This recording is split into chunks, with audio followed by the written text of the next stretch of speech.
د سپوږمۍ تر کلي.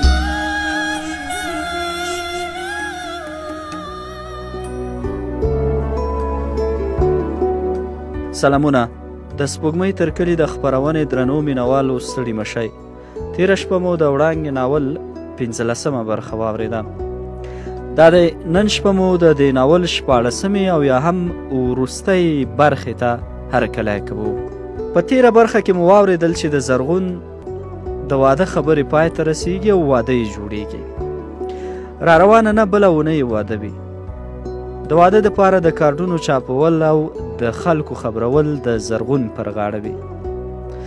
زرغون هم لومړی له وړانګې پیلوي او له ځانه سره وایي چې وړانګې ته به زنګ ووهم او له واده به یې خبره کړم. هماغسې کوي.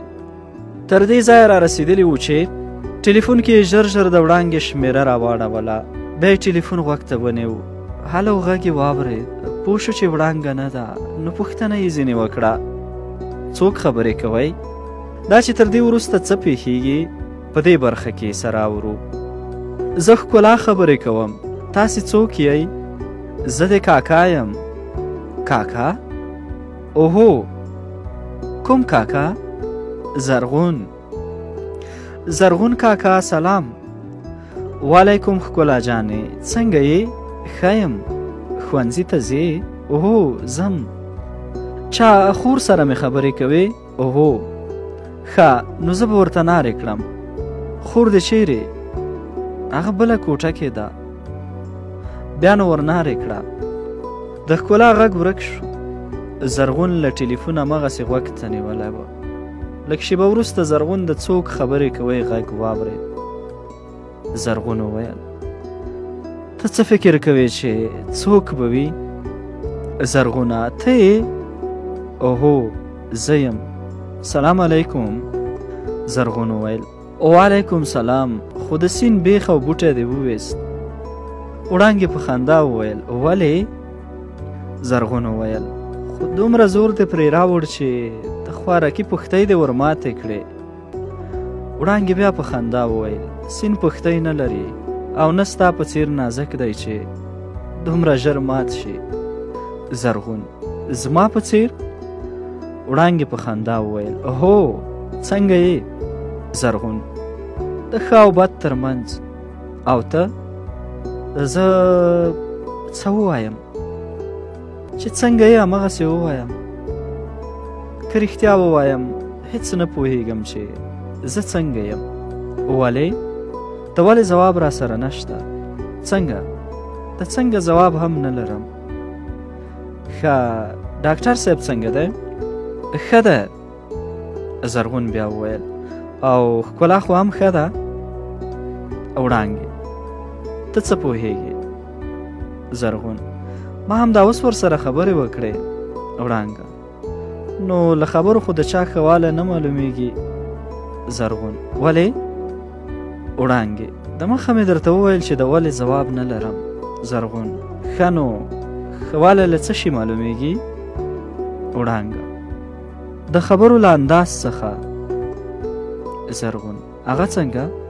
وړانګه بیا هماغه تکراري پوښتنې. زرغون لکه چې نورې خبرې نه درځي. خبرې ډېرې راځي خو د ویلو ژبه یې نه لرم. هغه څنګه؟ هغه په دې چې هره خبر څوک هر چاته نه وایي. نو زه خو هم درنه هغه خبرې نه غواړم چې د ویلو نه وي. دا ووایه چې مورجانه دې څنګه ده؟ وړانګې وویل ستا په څېر نه ده. زرغون زما په څېر؟ وړانګه هو. زرغون نو دا خو معلومه خبره ده په دې چې هغه مشره ښځه ده او زه ځوان جان یم. وړانګې وویل د مشرتوب او ځوانۍ خبره نه ده. زرغون وویل نو د څه شي خبره ده؟ وړانګې خپله فکر وکړه. زرغون فکر؟ وړانګه اوهو. زرغون مور دې د اولادونو څښتنه ده او زه لا بې اولاده یم. وړانګې وویل د تا خو ټول فکر هم د یوې خواته ده. زرغون دا خبره هم نه ده. وړانګه اوهو دا هم نه ده. زرغون وویل ښه نو بیا دا خبره ده چې ستا مور ستا په څیر سره او سپینه چټه پیغله لور لري او زه د خدای ملنګ. وړانګې: ته د خدای ملنګ؟ زرغون: هو. وړانګې: دا ستا په څیر ملنګانو خو دنیا ورانه کړه. زرغون وویل: د ورانې خبرې مه کوه. وړانګې وویل: ولې؟ زرغون وویل: له ولې تېره شه، د ورونو حال دې ووایه چې هغوی څنګه دي. وړانګې وویل: هغوی هم ستا په څیر نه دي. زرغون: هو نو هغوی خو ستا ورونه دي، کله زما په څیر کیدای شي. وړانګې وویل: خبره زما د ورورۍ نه ده. زرغون وویل: نو د څه ده؟ وړانګې وویل: د پوښتنې ځواب پوښتنه نشي کیدای. زرغون وویل: نو څه کیدای شي؟ وړانګې وویل: فکر او د سم ځواب موندل. زرغون وویل: فکر وخت غواړي او له ما سره وخت نشته. وړانګې وویل: نه، دا سمه نه ده. زرغون وویل: ولې؟ وړانګه: په دې چې فکر وخت نه، ماغزه غواړي. زرغون: او ماغزه وخت غواړي. وړانګه: دا بې ځایه پلمه ده. زرغون: پلمه؟ وړانګې: هو، پلمه. زرغون وویل: دا ستا شک دی. وړانګې وویل: زه کله هم شک نه کوم. زرغون وویل: ولې؟ وړانګې وویل: په دې چې شک ګناه ده. زرغون: او د یو چا ځورول؟ وړانګې: هغه تر شک هم بدتر. زرغون: نو بیا ولې خلک ځوروي؟ وړانګې: څوک مې ځورولي؟ زرغون وویل: زرغون. وړانګې وویل: دروغ وایې. زرغون وویل: شاهد لرم. وړانګې وویل: څوک دی؟ زرغون وویل: زرغون. وړانګې وویل: د زرغون شاهدي نه قبلیږي. زرغون: ولې؟ وړانګه: په دې چې څوک په خپله خبره او ژمنه ونه درېږي، نو د هغه په ایمان کې شک دی. زرغون: څوک په خبره نه دی ولاړ. وړانګه: همدا ته. زرغون: ثبوت لرې؟ وړانګې وویل: هو. زرغون: څوک دی؟ وړانګه: څوک نه، داسې ووایه څه شی دی. زرغون وویل: ښه، څه شی دی؟ وړانګې وویل: لیک. زرغون وویل: لیک؟ وړانګې وویل: هو، لیک. زرغون وویل: د چا لیک؟ وړانګه: د تا لیک. زرغون: نو هغه خو ما درته ویلي وو چې له لوستلو وروسته یې څیرې کړه. وړانګه: ویلي دي وو، مګر زه دومره ساده نه یم. زرغون: ولې؟ وړانګه: ما ویل چې سبا بیا منکر نه شي. زرغون: منکر؟ وړانګه: هو، منکر. زرغون: نو ته ولې په ما دومره بې باوره وې؟ وړانګې: بې باوره نه وم، زه پوهېدم. زرغون: په څه شي؟ وړانګه: په دې چې ته به له خپلې خبرې اوړې.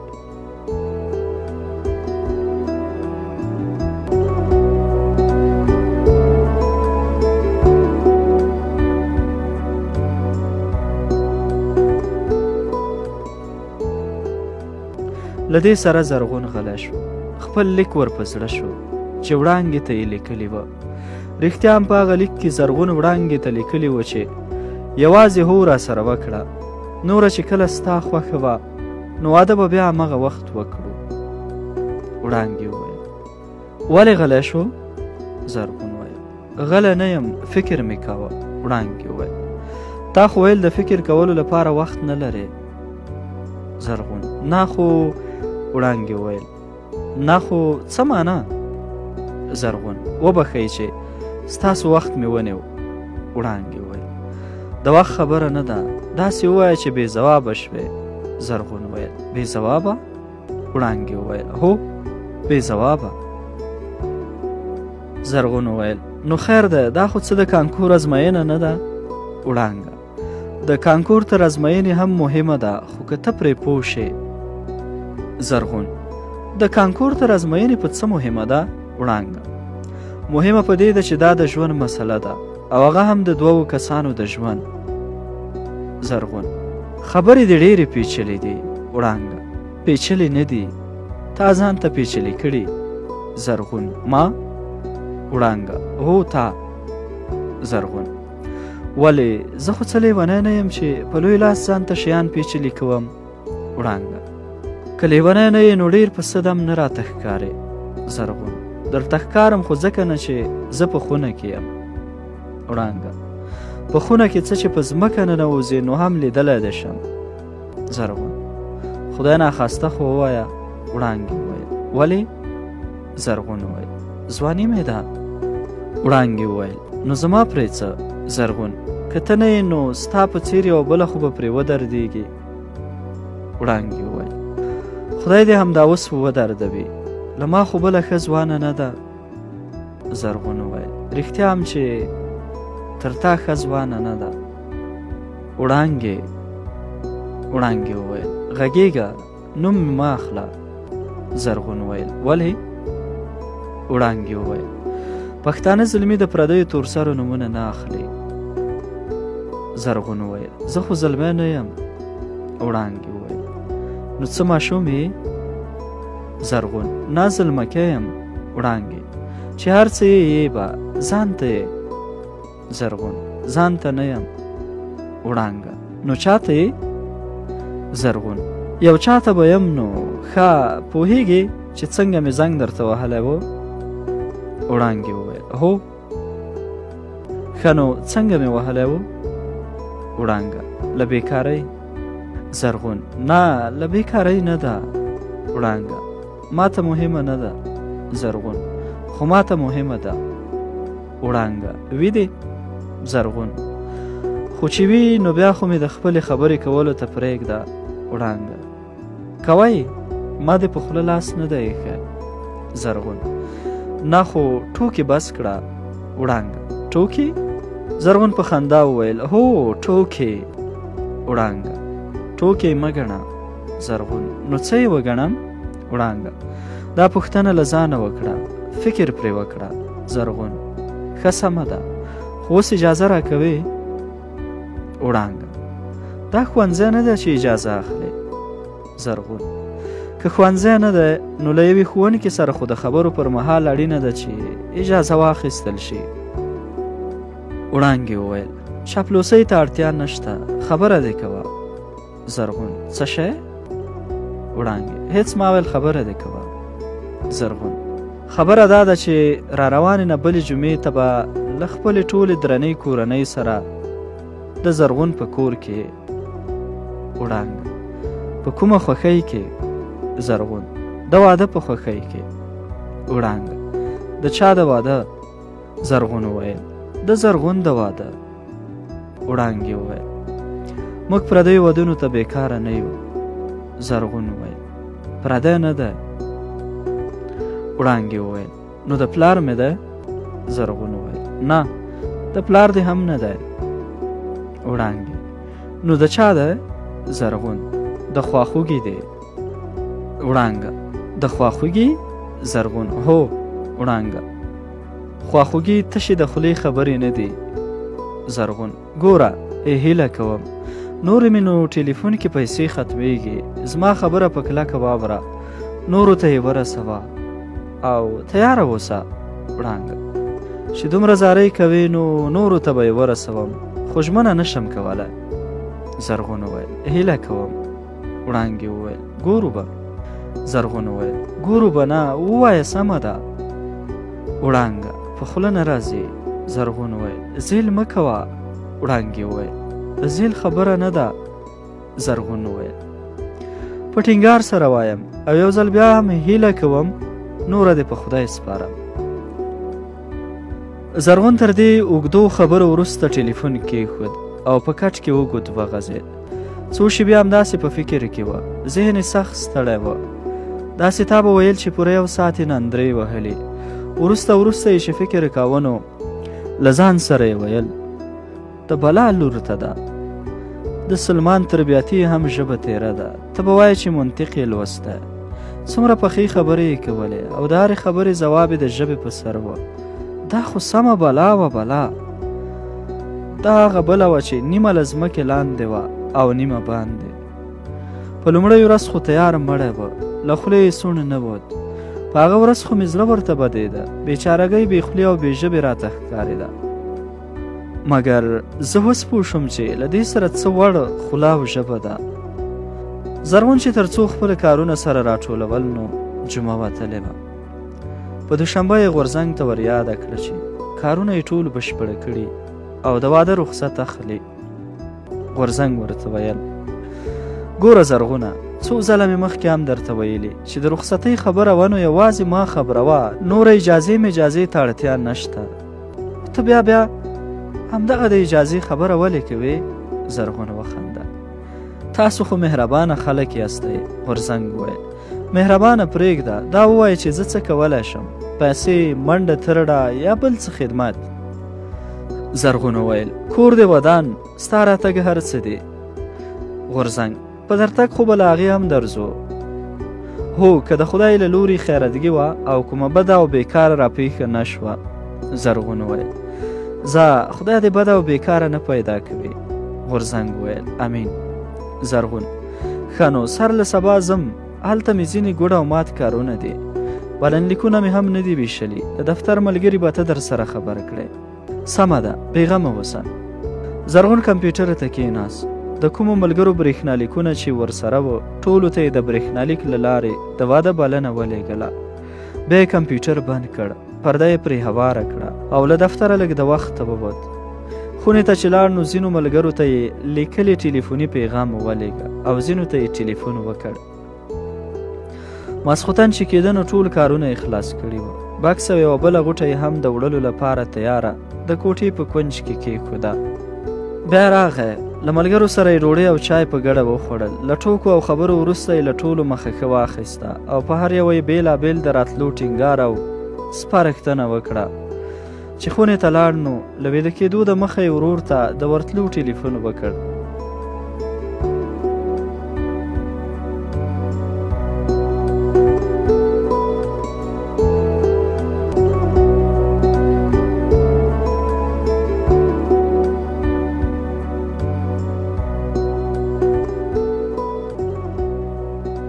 له ټلیفون وروسته یو ځل بیا د خونې المارۍ وکتله چې څه شی ځینې پاتې نه وي. نوره یې نو کراره ډډه واچوله. سهار چې څه ملا کړنګ وهل نو لاړ اودس یې وکړ. نور یې نو بکس غاړې ته کړ، لمونځ یې په اډه کې وکړ او ماښام یې د غاړې بکس د ورور په خونه کې له اوږې ښکته کړ. شپه تېره شوه او سهار له چای وروسته یې د بختیار له کاله پرته نور ټول کلی په ولاړې وکوت. له غرمې وروسته د پخوانیو یارانو خوا ته ورغی. تر قضا مازدیګره یې له لونګ، اختري، ګلمیر، شینګل او صفدر سره ګپه وکړه. مازدیګر چې کله کور ته راغی نو بیا یو ځل وړانګې ته ټلیفون وکړ او د راتلو ټینګار یې پرې وکړ. په لومړیو کې وړانګې لږ ناو نو وکړل، بیا ښه وه ویې منله او د راتلو ژمنه یې وکړه. زرغون هم خوشحاله شو. چهارشنبه او پنجشنبه لکه د ژمي مازدیګری د سترګو په رپ کې تېرې شوې. د جمعې شپې ته نو له لرې د زرغون دوستان راغلل. شاته چې څه کار پیدا شوی و نو هغوی ټلیفونونه وکړل. تر ماسخوتن ناوخته همدا زنګونه را روان وه. هر چا خپل عذر وړاندې کوه او مبارکي یې ویله. د شپې ښه ناوخته وه. هلکانو ویل چې شا جوړوه، خو زرغون نه ورسره منله او ویل یې کور له پردیو ښځو ډک دی، شرم دی چې د هغوی په منځ کې اوس نیغ ناست وي. ګلمیر ورته ویل دا پلمې دې نه چلیږي، هر څه به کوې خو له نرخه به نه وځې. دا خو نه د دنیا دود دی، اوس خو به نو د ښځو له ډاره خپل دودونه نه پرېږدې. زرغون وخندل یاره ګلمیره بلا سړی. شینګل هم په دې وخت کې غاړې تازه کړې او ویل یې ګلمیره ښه وایي، پلمې به نه کوې. له دې سره دواړو زرغون له لاسه ونیو. د کور خونې ته یې بوت. د واده سپینې جامې ور واغوستې، لونګۍ یې ور وتړله، ګلان یې هم غاړه کې ور واچول او لنډه به یې درته ووایم لکه بوت منګی رایوست او د ښځو منځ کې په کټ کېنوه. زرغون لکه خوبوله له ډېره شرمه سترګې ښکته نیولې وې. ترور بیا ستاینې ورته شروع کړې. نجونو سندرې ویلې، هلکان څوک نڅېدل او څوک شاوخوا پرې راټول وه. د کلي زړې ښځې به راولاړې شوې. د زرغون لونګۍ کې به یې کومه روپکۍ وټومبله. بیا به یې ویل زویه چې خفه نه شي، موږ د ټولې میندې یو. د زړو ښځو ډاډګیرنې او د ترور ستاینو یې د زرغون زړه نری کړ. نامیندي ورته ودرېده. له ښۍ سترګې یې اوښکې په مخ لیکه جوړه کړه. ان تر زنې پورې وغځېده او بیا یې ښکته په تتۍ کې وڅڅېده. یوې ښځې چې د زرغون پر مخ د اوښکو لیکه ولیده نو ویلې هلی یو پکی راوړئ چې خولې شو. زرغون د لاس په دسمال اوښکې پاکې کړې، سلګۍ اوبه نیو، خو د خولو پاکولو په پلمه یې لږ وخت دسمال همغسې مخ ته نیولی وه چې څوک پرې پوه نه شي. د کلي ځوانو نجونو په زرغون کې سترګې خښې کړې وې. هغوی پوه شوې چې خولې نه دې اوښکې دي او ژاړي. یو بل ته یې خولې نږدې کړې، څک څک یې شروع کړل. چا به ویل مور یې سترګو ته ودرېده، چا به ویل مور نه، په دې ښځه خوشحاله نه ده، دې ته خو ورور مجبوره کړ. ځینو به ویل خپله ملګری یې په زړه وګرځېده. زرغون خپل ملګری وسکونډه. چې هغه غوږ ور نږدې کړ نو زرغون ورته ویل پورته کېږه چې ځو. ملګری یې لاس ور تېر کړ، زرغون یې له مټه ونیو. ښځو پرې غږ کړ چیرې یې ولی؟ موږ خو لا سم نه دی لیدلی. ملګري یې ویل ګرمي ده، نور یې زړه په تنګ شو او لرې نه بیایم، همدلته په کور کې ده، سبا به یې ټول وګورئ. زرغون لاړ، د خوب جامې یې واغوستې او کرار ویده شو. لږ وروسته یې چې سترګې رڼې کړې نو بیا سهار وه. دا نو د ستومانۍ ورځ وه. هر سړی ستړی وه. چا له چایو پسې منډې وهلې، چا له ډوډۍ سره. زرغون به هم کله یو ملګري سره څنګ کې کېناست او کله بل سره. همدا به یې ویل چې خفه نه شئ. د ترور زوی له لرې زرغون زرغون نارې وکړې. چې ته ورته غږ وکړ نو ورته ویل یې تا ته ټلیفون ده. ټلیفون یې چې غوږ ته نږدې کړ او دا اورم غږ یې پکې وکړ نو له هغې خوا یې ورته وویل وړانګه یم. وړانګ یې وویل دلته نږدې یو، چیرې درشو؟ زرغون وویل د کیمپ په موټر کې راکښېنئ، زه به په اډه کې درته منتظر یم. زرغون اډې ته لاړ. هلته یو شبکۍ منتظر شو چې له لارې د موټر دوړې ښکاره شوې. زړه یې ولګېد چې په همدې موټر کې به وي. چې موټر یې وکوت نو وړانګه ترې راښکته نه شوه. څو دقیقې وروسته بل موټر راغی. وړانګه پکې ناسته وه او له موټره د راښکته کېدو په وخت کې یې چې د هغې کالیو ته وکتل، ډېر لنډ کالي یې اغوستي وه. زړه یې دربېده او ویل یې د خلکو خبرې خو به دا ځل واورې. وړانګې ته تر ښه راغلاست ویلو وروسته یې هغه خپل موټر کې کېنوله. د کور د کوڅې په خوله کې زرغونه وړانګه ښکته شول او د وړانګې ورور له موټر چلوونکي سره میلمستون ته لاړل. زرغون مخکې او وړانګه پسې وه چې ډک کور ته یې ورسوله. ټولې ښځې هکې پکې وې. ستړي مشي او هر څه ترې هېر شوه. په رڼو رڼو یې ورته کتل، خو چې شبکه یې وتله نو یوه یوه ور په څنګ کېدله او لکه د مچیو ټوپکۍ ټولې پرې راټولې وې. مازدیګر چې زرغون یو نظر ور وکتل نو ټولې نجونې پرې راټولې وې او وړانګه یې په منځ کې ورکه وه. وړانګه زرغون ور وغوښته. کله چې ورغله نو ورته ویلې خفه نه شي. هغې په خندا وویل نه، لومړی ښځې نږدې نه راتلې، خو اوس ټولې راټولې دي او ښه ساعت مې ورسره تېر ده. دا نو د نکاح شپه وه، خو د نکاح ماښام چې را رسېده نو له هر سړي د مخه تلې وه. څوک په ناستې ویده وه او څوک په ولاړې. داسې ړنګ بنګ وه تا به ویل چې اوس به راولېږي. ځینې خو لا سر ماښام لا درکه وه او چې پوښتنه به دې وکړه نو ویله به یې چې ویده دي. د ماښام له لمانځه وروسته د زرغون سترګې هم پټې پټې کېدې. ځان یې نادرکه کړ. چې ملګرو یې درک ولګاوه نو دی هم ویده و.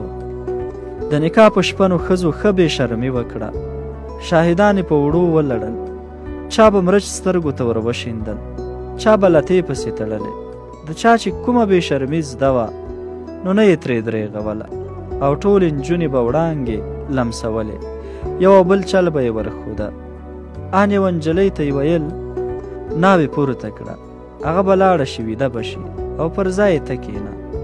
ته چې ستړې شوې بیا به یوه بله کښېنو. همداسې به ټوله شپه په شاهدانو په ویښه او سرګردانه تېره کړو. نجونو ورته وخندلې. د هغې دا پلان یې خوښ شو، خو له ویرې و شرمه هیچا هم زړه ورته ښه نه کړ. ځکه هغو به ویل چې بیا به خلک وایي ناوېتوب او واده ته یې زړه کېږي. له نکاح وروسته د شپې ناوخته هرې ښځې خپل ماشوم له څنګه کړ او خپل کور ته روانه شوه. ناوې د خونې په منځ کې په غالۍ خوبولې پرته وه. د ناوې په کټ کې وړانګه ستونې ستاخ پرته وه. مخ یې هم لوڅ وه او پښو ته ولاړ ځمکني پکې یې د وربل ویښته یوې او بلې خواته اړول راړول. درنو اوریدونکو، په همدې سره د وړانګې ناول پای ته ورسېد. تر بیا او یو بل ناوله چې ستاسې درنه چوپړه ته راځم، د خدای په امان. د سپوږمۍ تر کلي